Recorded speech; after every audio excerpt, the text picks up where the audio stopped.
बात करते हैं दिल्ली की। दिल्ली वेलकम कॉलोनी स्थित पीली मिट्टी पर वर्ल्ड यूनानी चिकित्सा का वार्षिक सेलिब्रेशन का आयोजन किया गया, जिसमें हकीम अजमल खां को जब हिंदुस्तान में इस यूनानी चिकित्सा को पूरी तरह से लाने का विचार किया तो 1000 रोज साल पुरानी एक चिकित्सा को लेकर एक कॉलेज का निर्माण करवाया, जिसका नाम आयुर्वेदिक और यूनानी तिब्बिया कॉलेज है, जिसको दिल्ली के करोल बाग इलाके में स्थापित किया गया है, जिसमें यूनानी चिकित्सा एवं आयुर्वेदिक चिकित्सा दोनों को एक साथ लेकर बच्चों के भविष्य को संवारने का काम पूर्ण रूप में किया जाता है। हकीम अजमल खां का जन्मदिन 11 फरवरी को होने के कारण भारत सरकार द्वारा 11 फरवरी को यूनानी डे के नाम से सेलिब्रेशन किया जाने लगा है, जो देश भर में नहीं विदेशों में भी 11 फरवरी को सेलिब्रेट किया जाता है। इस दौरान यूनानी चिकित्सा लेकिन भारत में सबसे ज्यादा मजबूती और तरक्की मिली, इसीलिए साउथ ईस्ट एशिया दुनिया भर में होने के बावजूद हिंदुस्तान इसका मेन लीडर माना जाता है। आयुर्वेदिक और यूनानी तबीबिया कॉलेज दिल्ली ने दुनिया में अपनी पहचान बनाई है। इस इशू को उठाया कि भाई हमारे ये जो है ये ट्रेडिशनल सिस्टम है, हमारे इंडियन सिस्टम्स हैं जो इतने सालों से हजारों सालों से इंडिया में है, आप इनको निग्लेक्ट क्यों कर रहे हो। हमारे पास कोई कैरिकुलम नहीं था, हमारे पास कोई प्रॉपर कॉलेजेस नहीं थे इंडियन सिस्टम ऑफ मेडिसिन यानी आयुर्वेदा और यूनानी के। तो हकीम साहब ने क्या किया, उन्होंने अपने पैसे से जमीन खरीदी करोल बाग में और वहां पर तिब्बिया कॉलेज, जिसका नाम आयुर्वेदिक और यूनानी तिब्बिया कॉलेज है, उसको स्टैब्लिश किया और उसके अंदर यूनानी और आयुर्वेदा को दोनों को एक साथ स्टडी कराई जाती है, यानी दोनों कोर्सेज पैरेलल रन होते हैं हमारे कॉलेज से। और ये हमारा प्रॉपर एक हकीम साहब का ही विजन था कि उन्होंने प्रॉपर रिसर्च की, मतलब रिसर्च शुरू कराई, क्योंकि आयुर्वेदा यूनानी सिस्टम ऑफ मेडिसिन को पहले ट्रेडिशनल समझा जाता था कि भाई हमारे हकीम और वैद्य करे चले आ रहे हैं तो वो लोग करते, लेकिन हकीम साहब ही ऐसा विजन और उन्होंने क्या करा कि इसके अंदर एक proper clinical research, pharmacological research शुरू कराई थी और एक unit clinical research unit Tibbia college में ही स्टार्ट हुई थी, जहाँ पे सबसे पहले आप लोगों को जहाँ पता होगा कि ब्लड प्रेशर में रोविल्फिया सर्पेंटाइना करके एक मेडिसिन होती है जिसे यूनानी में एस्ट्रॉल कहते हैं और आयुर्वेदा में सर्पगंधा कहते हैं। तो उसका एल्कोलाइड उन्होंने ड्राइव करवाया था एक केमिस्ट से और वो एल्कोलाइड फिर हाइपरटेंशन में यूज कराया था और हाइपरटेंशन की फर्स्ट ड्रग इस तरीके से बनी थी।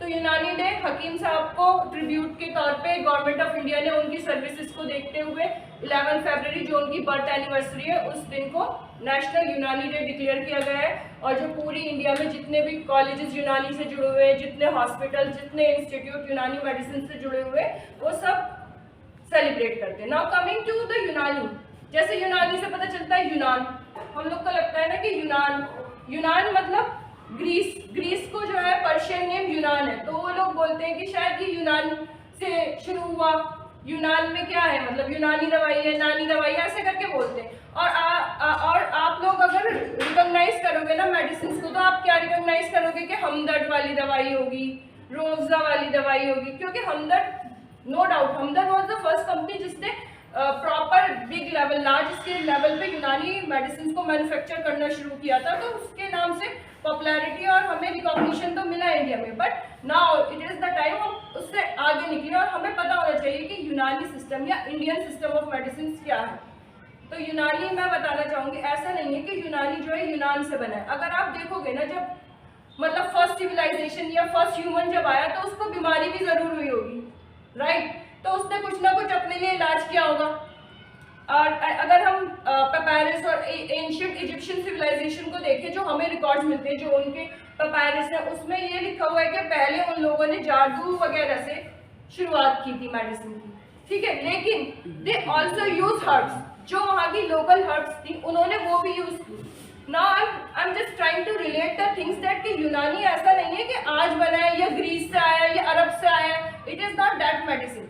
एक्चुअली जो मेडिसिन शुरू हुई थी वही हर्बल मेडिसिन थी, वही यूनानी मेडिसिन की ओरिजिन है, बस उसको ओरिजिन यूनानी मेडिसिन इसलिए कहा गया क्योंकि जब वो मेडिसिन ट्रेवल करके ग्रीस तक पहुंची तो वहां पे एक फिजिशियन था जिसका नाम था हिप्पोक्रेट्स, जिसको आप लोग भी जानते हैं फादर ऑफ मेडिसिन कहते हैं। इसने सबसे बड़ा काम क्या किया था, इसने ये किया कि जो उस जमाने में जादू टोने के साथ दवाइयों को, मेडिसिन को मिलाया जाता था, उसने कहा नहीं, this is not the thing. Medicine अलग है, जादू और स्पिरिचुअल जो भी है medicine, that is a different thing. तो उसने जादू टोने से मेडिसिन को प्योर किया और इसी वजह से उसे फादर ऑफ मेडिसिन भी कहा जाता है, और वो हमारा भी फादर ऑफ मेडिसिन यानी फादर ऑफ यूनानी मेडिसिन कहलाता है। तो आप देखोगे कि यूनानी कोई अलग चीज नहीं है, एलोपैथिक की शुरुआत भी तो उसी ने की ना, फादर ऑफ मेडिसिन है। बस जैसे जैसे विद टाइम टेक्नोलॉजी और रिसर्च एडवांस होती गई तो वो एलोपैथिक मेडिसिन बन गई। और हम लोग क्या करते हैं, हम लोग अभी भी प्योर मेडिसिन यानी होल मेडिसिन होलिस्टिक अप्रोच के साथ चल रहे हैं। हम लोग सिंथेटिक की तरफ नहीं बढ़े, हमने अपना जो हर्बल और हमारा जो नेचर वाइज जो रिसोर्सेज थे उनको अपनी मेडिसिन के मेंटेन करके रखा और हमने उन्हीं से आज भी इलाज करते हैं। और वही सारा हमारे जितनी भी मैन्युस्क्रिप्ट या क्लासिकल टेक्स्ट है उनमें आपको उन सबका रिकॉर्ड मिलेगा। लाइक 5000 बैक तक हमारे पास रिकॉर्ड्स हैं, बुक्स हैं जो अवेलेबल है जिनमें हर्बल मेडिसिन का यूज बताया गया है। ये यूनानी मेडिसिन फिर जब इंडिया में आई तो यहाँ पे इसको यूनानी मेडिसिन या तिब्बी मेडिसिन या तिब के नाम से भी जाना जाता है, और जो लोग इसको प्रैक्टिस करते हैं उनको तबीब या हकीम भी कहते हैं। तो इस तरीके से यूनानी मेडिसिन इंडिया में आई बहुत लंबा सफ़र तय करके, और यूनानी में आने के बाद इतना ज़्यादा इसको यहाँ के लोगों ने अपनाया और इतना ज़्यादा इसको पसंद किया कि आज जो है India is a world leader in यूनानी मेडिसिन। इंडिया में जितने ज़्यादा कॉलेजेस हैं वो पूरे वर्ल्ड में कहीं भी नहीं है यूनानी मेडिसिन के। जितने ज़्यादा स्टूडेंट्स हमारे हर साल पास आउट होते हैं वो पूरे वर्ल्ड में कहीं भी नहीं होते। और not only in India, like India में तो सबसे वर्ल्ड लीडर है यूनानी मेडिसिन का, लेकिन स्टिल बहुत सारी कंट्रीज़ हैं जहाँ पे यूनानी मेडिसिन को रिकॉग्नाइज किया गया है और वहाँ पे प्रैक्टिस होती है। जैसे कि साउथ अफ्रीका में केप टाउन की जो यूनिवर्सिटी है वहाँ पे हमारी चेयर है यूनानी चेयर, वहाँ पे कॉलेज में यूनानी मेडिसिन के बारे में पढ़ाया जाता है। यूके में यूनानी मेडिसिन के बारे में पढ़ाया जाता है, और इसके अलावा बांग्लादेश में, श्रीलंका में और बहुत सारी कंट्रीज़ में, यूएई में, वहाँ पे आप लोग हमारे डॉक्टर्स जाते हैं और वो उनका जो MOH का एग्ज़ाम होता है वो क्लियर करने के बाद अपनी प्रैक्टिस कर सकते हैं, अपनी थेरेपीज इस्तेमाल करते हैं और कर भी रहे हैं। तो this is about Unani medicine. ये यूनानी मेडिसिन कैसे है। Now I am trying to tell you कि आप लोगों को क्या फ़ायदा है। देखो आप जो है हम रिसर्च करना चाहें ना, government of India has some like schemes. There is one scheme called extra mural research scheme which is research scheme which funds around 70 lakhs for a project. अगर आप कोई भी एलोपैथिक डॉक्टर यूनानी मेडिसिन को लेके कोई रिसर्च करना चाहता है तो गवर्नमेंट 70 lakhs तक आपको फंड देगी फॉर 3 years।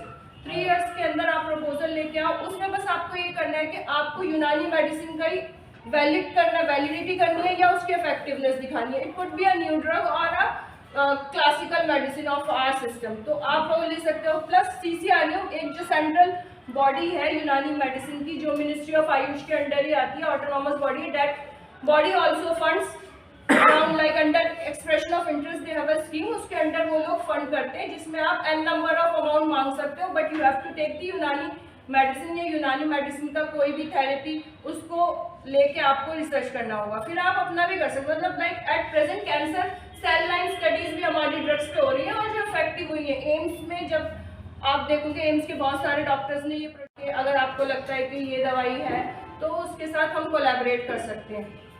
और इसके अलावा मैं बताऊंगी कि मेरा जो रिसर्च मतलब मेरा थीसिस का जो MD में मैंने मेडिसिन में MD किया है, जिसमें मेरा प्रोडक्ट जो वर्क था वो था PID पे। तो मैंने एक हमारी क्लासिकल मेडिसिन आती है PID के लिए, उसको मैंने चूज़ किया था फॉर माय वर्क, और वो बहुत effective in reducing the symptoms and science of PID के जो सिम्टम साइंस थे वो हमने रिड्यूस किए, मतलब इफेक्टिव हुई थी। और हमने इसके लिए कल्चर भी करा के देखा था, तो उसमें भी काफ़ी अच्छे उनके रोल आए थे। जो मेडिसिन हमने यूज़ की थी वो विस्ट्रल इन्फ्लेमेशन में, उसका जो हमारे क्लासिकल टेस्ट में था, क्योंकि PID was not recognise back then, तो उन्होंने लिखा है कि ये विस्ट्रल इन्फ्लेमेशन जो होती हैं, जैसे कि इसमें मेट्राइटिस हो गया, इसके अलावा हेपेटाइटिस हो गया या गैस्ट्राइटिस हो गया, ये सारी विस्ट्रल इन्फ्लेमेशन जितनी भी होती है उन सब में ये मेडिसिन इफेक्टिव है, ये उन्होंने लिखा था। तो उसी कॉन्सेप्ट को मैंने लिया था।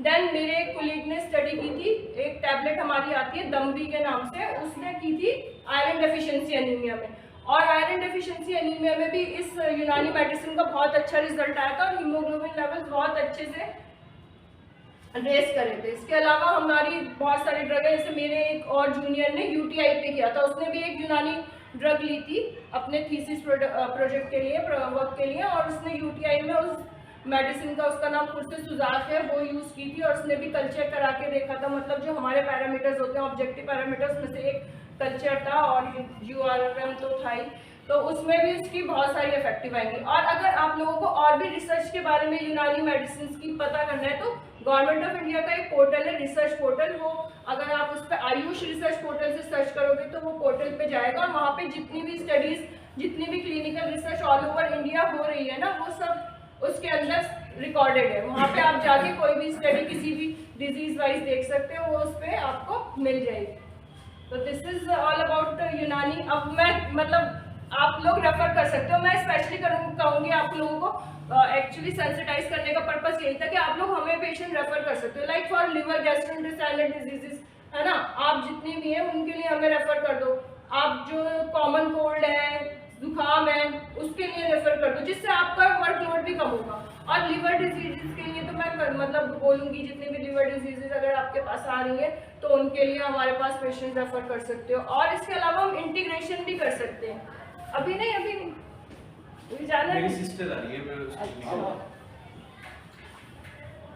तो उसके लिए भी ना हम इंटीग्रेशन के तौर पर काम कर सकते हैं। लाइक आप अपनी कुछ दवाई दे दो, हम लोग अपनी कुछ और दवाई दे देंगे, तो ये एक इंटीग्रेशन हो जाएगा। इसको इंटीग्रेटिव मेडिसिन के तौर पर भी हम यूज कर सकते हैं।